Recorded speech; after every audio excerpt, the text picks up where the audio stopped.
Jeste li se ikada slikali u nekoj izazovnoj pozi ili bez odjeće i poslali to osobi s kojom ste u vezi ili nekome koja vam se sviđa? Ili ste razmišljali o igranju kamerom tokom seksa? U trenutku intime i bliskosti s nekime kome vjerujete? Što se dogodi kada se to povjerenje izigra? Ta intima prestaje biti vaša i počinje biti zlorabljena. Za mnoge je takva snimka nastala u zabavi i povjerenju završila loše. Snimke žena koje nisu niti znale da ih se snima postaju sadržaj pornografskih platformi. 100.000 ljudi bilo je žrtvom osvetničke pornografije. A oni koji taj sadržaj dijele na internetu, to još uvijek čine bez straha da će biti uhvaćeni i kažnjeni.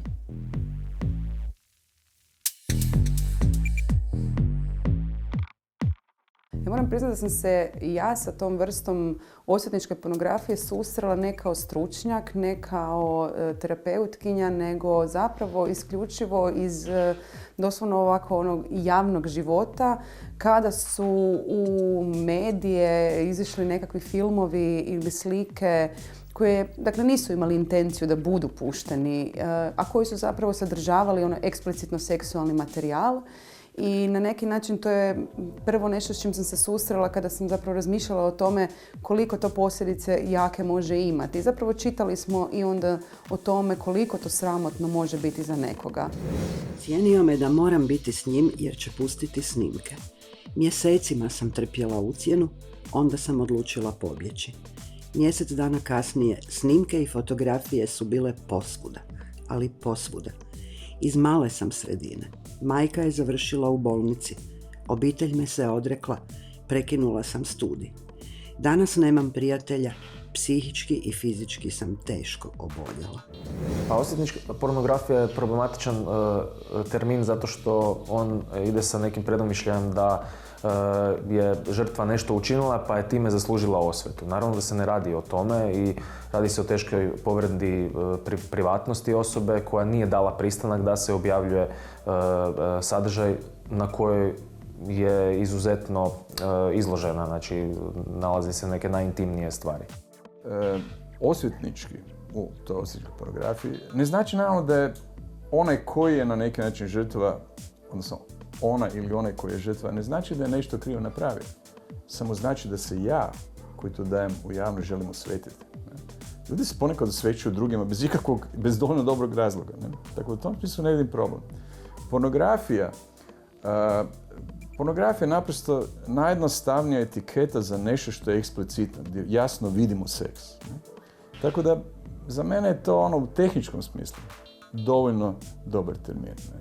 Djevojke često online doživljavaju različite seksualne komentare, doživljavaju prijetnje da će se njihove privatne informacije, fotografije proširiti dalje ili čak doživljavaju dakle da se te njihove fotografije koje su nekom poslale ili koji su uzeti s njihovih profila isto tako šalju dalje.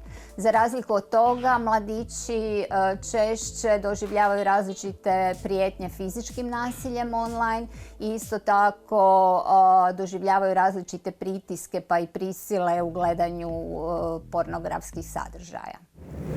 Većina žrtava su žene. Većina osvetnika su muškarci. Ne? Ni to nije slučajno. Zašto? I dalje, koliko god da se stvari promijenilo u zadnjih 50-60 godina, da je to pravo na seksualno izražavanje, na seksualni užitak priznato i ženama, ili bolje rečeno, žene su se izborile. Još uvijek postoji ono što zovemo dvostrukim standardima. Da ako je žena prikazana u seksualnim aktivnostima, to je potencijalno puno rizičnije u smislu osobe, u smislu stigme.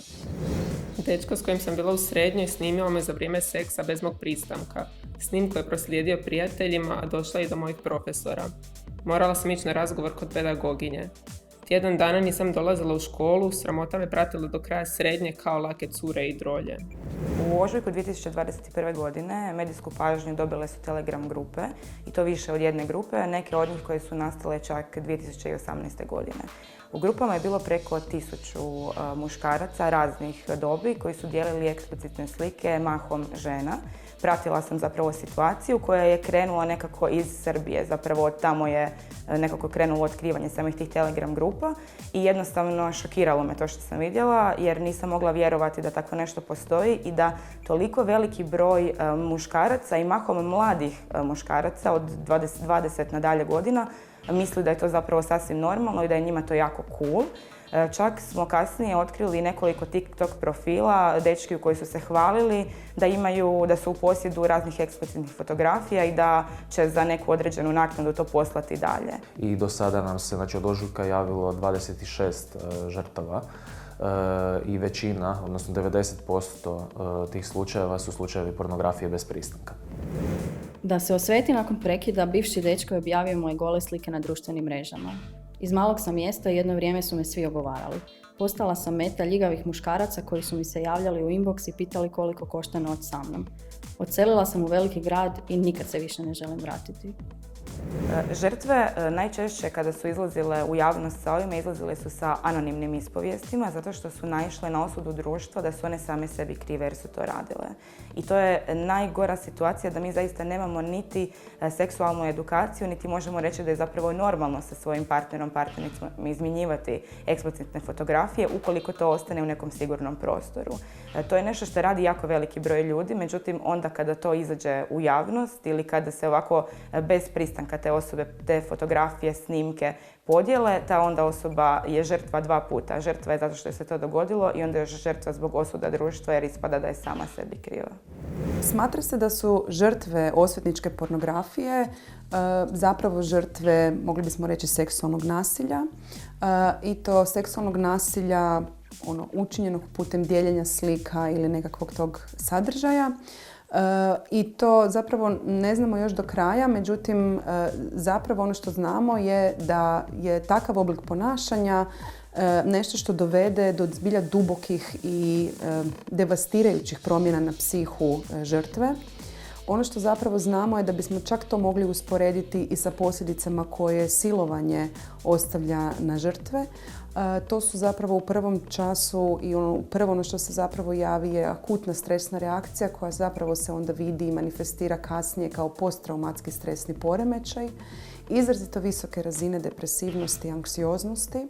Ono što često vidimo je dubok i trajno narušen osjećaj i samopouzdanje, ali i osjećaj povjerenja prema drugima, kao i na neki način duboki osjećaj srama radi učinjenog.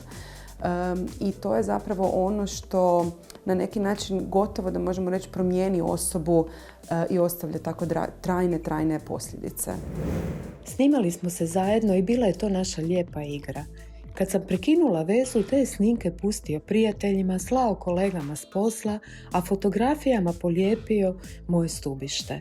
Odselila sam na godinu dana u inozemstvo. Mislim da mi je to spasilo život i još uvijek strahujem da se te snimke ne vrte na nekim porno stranicama.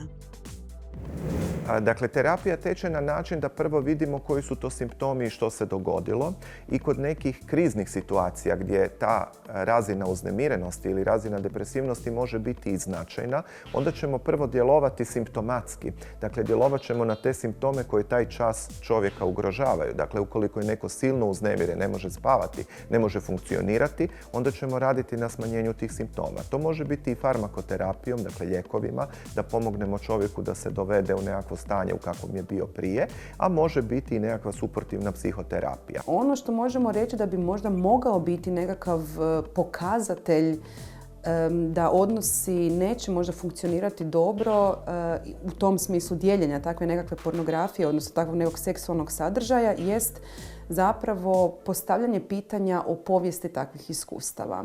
Mi zapravo poznajemo pojedince onoliko koliko ih poznajemo u određenoj situaciji. Međutim, ne poznajemo ih u situaciji prekida odnosa, sve dok do njega ne dođe. I zapravo ne možemo baš jako dobro predvidjeti kako će se neko, na primjer, nositi u takvoj situaciji i hoće li nas htjeti povrijediti ili ne. Međutim, neki znakovi visokih razina ljubomore pa čak bi rekla povremeno i nekakvih agresivnih ili kontrolirajućih ponašanja, u svakom slučaju bi trebala ili moglo bi se usko povezati sa potencijalnim ponašanjima koje se tiču osvetničke pornografije. Osvetnička pornografija u sve više zemalja postaje kazneno djelo. U Hrvatskoj se od 2022. godine progone osobe koje bez pristanka dijele i objavljuju seksualno eksplicitan sadržaj, te im može biti dosuđena zatvorska kazna do 3 godine. Uvođenje ovog zakona ohrabrilo je na desetke žrtava na podnošenje prijava. Na društvenim mrežama redaju se kampanje protiv seksualnog zlostavljanja koje raskrinkavaju i ukidaju grupe koje dijele osvetničku pornografiju unutar cijele Europe. Za mnoge žrtve pravda je često izostala. Ostao im je samo doživotan sram i patnja. No osvješćivanje javnosti i kriminalizacija osvetničke pornografije daju nadu da će se takva djela kazniti, a njihova učestalost smanjiti.